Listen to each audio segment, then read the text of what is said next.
In today's video, I'm going to teach you how to fix duplicate bill and expense entries in QuickBooks Online. If you've accidentally entered the same bill or expense more than once, don't worry. This is a common issue and the fix is usually very simple.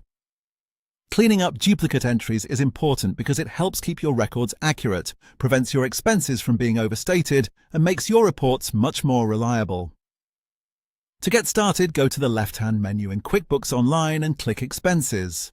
This is where you'll manage your expense-related activity, including bills and other transactions that may have been entered more than once. Once you're in the Expenses section, choose either Bills or Expense Transactions, depending on the type of duplicate entry you need to fix. If the duplicate was entered as a bill, open the Bills area. If it was recorded as a regular expense, then go into Expense Transactions instead. Taking a moment to select the correct section will help you make sure you're removing the right item. Next, find and select the vendor connected to the duplicate transaction. This makes it easier to narrow down the list and locate the entries you want to review.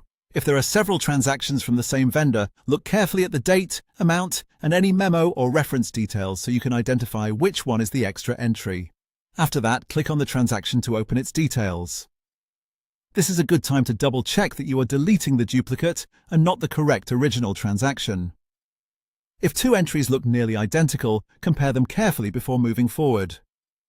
You want to keep the legitimate transaction and remove only the one that was created by mistake. Once you've confirmed it's the duplicate, click More and then click Delete. QuickBooks will remove that extra bill or expense entry, which should immediately clean up your records. And that's it. That's all you need to do to fix duplicate bill and expense entries in QuickBooks Online.